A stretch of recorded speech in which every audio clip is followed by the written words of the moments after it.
This chapter is chapter 33, and it is on fiscal policy, a very important tool of the federal government. Fiscal policy is just deliberate changes in government spending and or taxes designed to achieve full employment, even though we don't know exactly what full employment is. We do know that it includes frictional plus structural.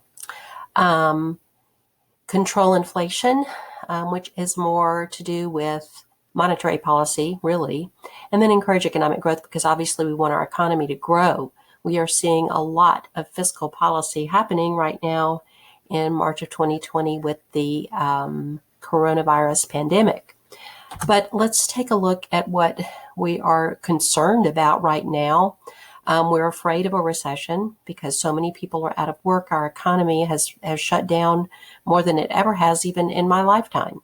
And I'm 63 years old, so it's really shut down.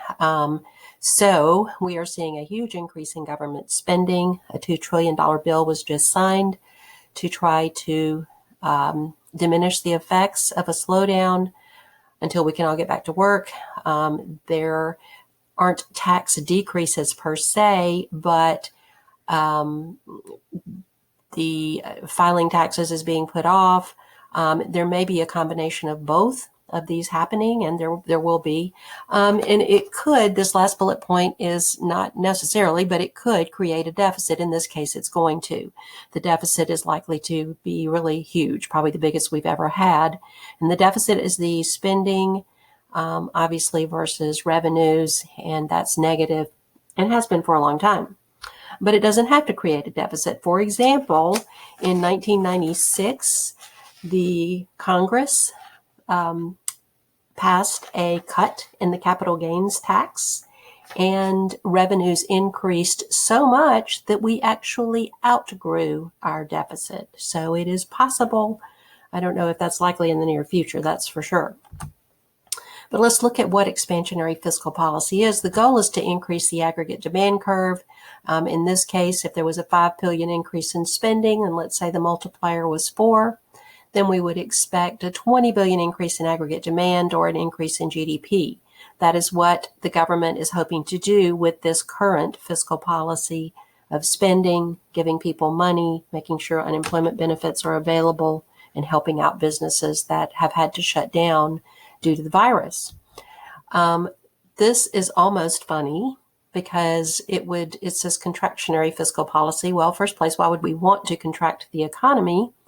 And the first bullet point there is decreased government spending, which has never happened, or increased taxes. But these things, increasing taxes have happened, but never to control inflation. We'll look at monetary policy in the next chapter. Monetary policy is how we control inflation, not fiscal policy. But theoretically, I suppose it's possible. But I wouldn't even ask you this question on a test because we don't use contractionary fiscal policy. So we'll skip over that. Policy options. If you want to expand the size of government, if there's a recession, increase government spending. To reduce the size of government. If there's a recession, then decrease taxes and rely more on the private sector to grow the economy. There are some automatic stabilizers. This is a test question. Taxes or tax revenues, what comes in from the taxpayer, vary directly with GDP. Obviously, with a growing economy, we get more revenues in. Transfer payments, like food stamps and unemployment benefits, vary inversely with GDP. If our GDP is declining, then we have to spend more on transfer payments like food stamps and Medicaid and low-income housing and those kinds of things. So they can reduce the severity of business fluctuations, and that is in March of 2020 what we are trying to do with our stabilizers that are already there, and we've already covered tax systems. We're not covering those again. So this is a little off, I think, because we probably should, that red line, that's government spending, should probably be certainly tilted up because we never cut government spending. But if we had more tax revenues coming in than we spend, then obviously we would have a budget surplus. But currently we have more spending than tax revenues, and there is a budget deficit. The deficit is for 1 year. We will look in the rest of the chapter at what total debt is. So, evaluating fiscal policy, one of the things that we can look at is the budget deficit. I prefer to look at the column 2, actual deficit or surplus. This looks at the budget deficit or surplus as a percentage of GDP. And we can see that in 2000 we had a surplus. We had more revenues coming in than dollars going out. Of course, we know what happened in 2001, which was a huge blow to our economy. We had a surplus at the end of that year, but September 11th happened in that year, and we had to create Homeland Security. We had to fight a war in Afghanistan and Iraq, and we had a huge slowdown in the economy. Well, the budget deficit, of course, went up when we have a slowdown in the economy. But in 2003 and 4, we cut taxes, and look at what happened to the deficit. It actually went down for 2005, 2006, 2007.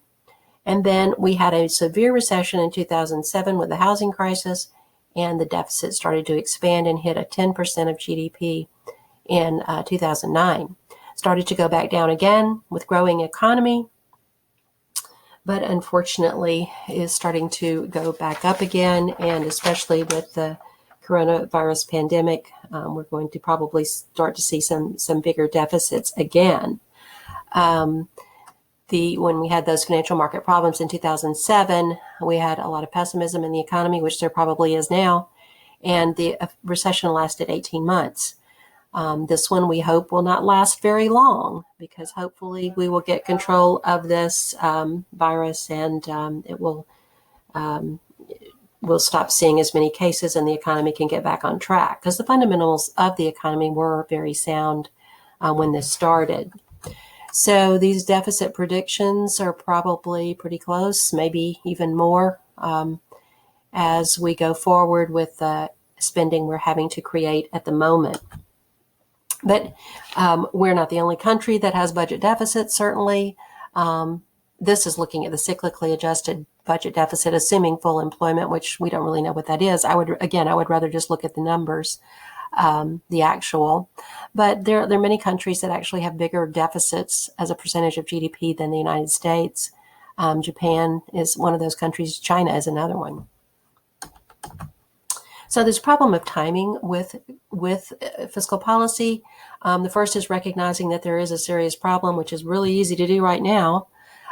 There's administrative lag. Congress has to meet and agree on something, and the president has to sign it, and then it has to take place, and there could be some operational lag there. So the timing of fiscal policy can vary.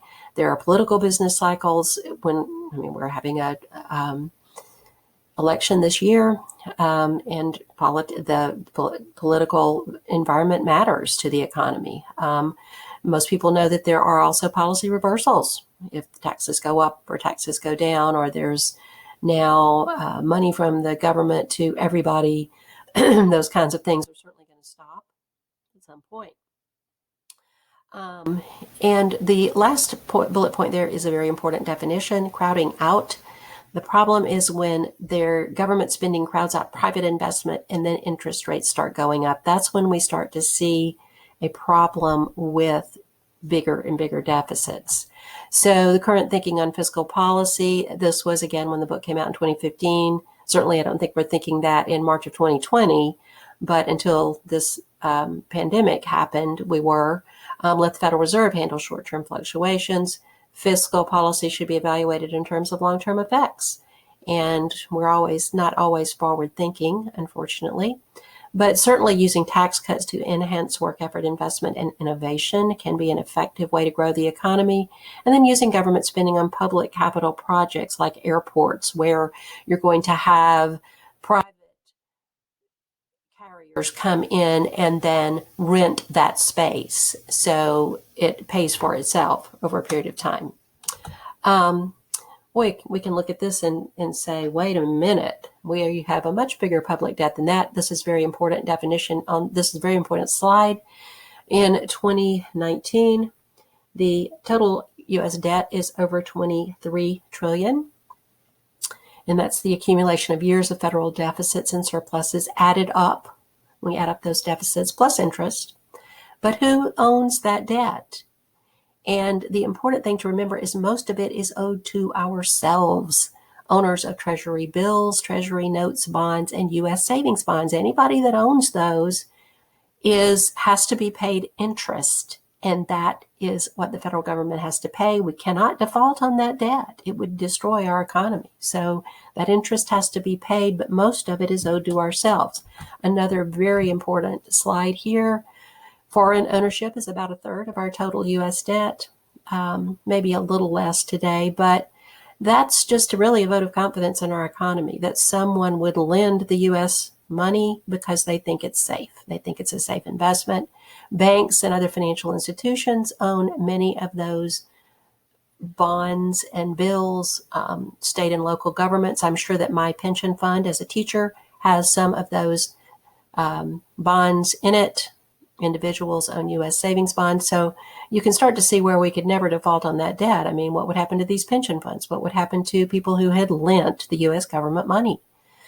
Some of it is owned by the Federal Reserve. That is how we have monetary policy. We'll see that later.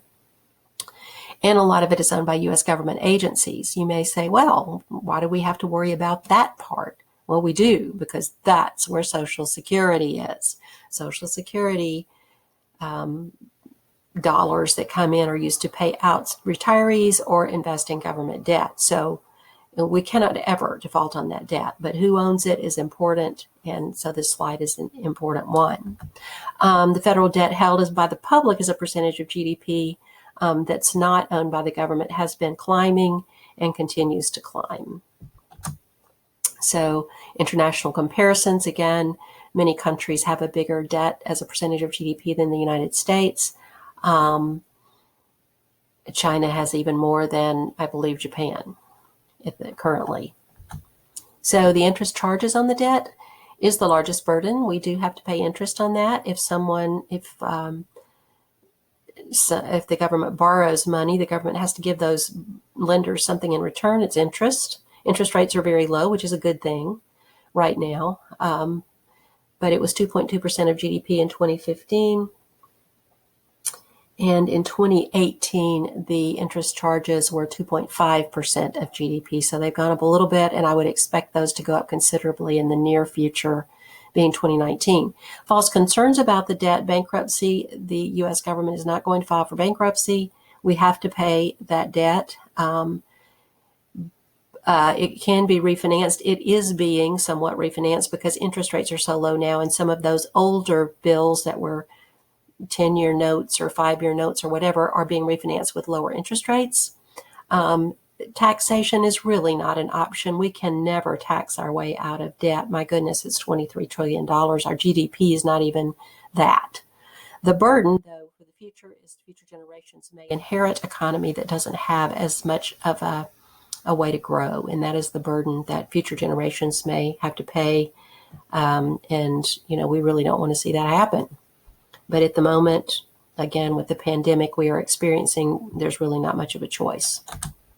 So, foreign-owned public debt's about a third of our debt. And the concern is that if we keep borrowing, our federal government keeps borrowing, they'll have to start paying higher interest rates. That is when interest rates in the entire economy would go up, and that would be a detrimental effect to the economy. So we've already covered this before. The very end of the chapter, more Americans will be receiving benefits as they age. And this was something we did cover back in the tax chapter, but it is a concern, and we're going to have to do something about it eventually. We've looked at options to fix Social Security, and none of those are easy to look at. So, but we're going to have to do something in order to keep paying out those benefits. So again, really important things. What is the government debt? Total debt is owned by all holders of U.S. securities. They are Treasury bills, Treasury notes, Treasury bonds, and U.S. savings bonds. and a third of that is owned by foreigners.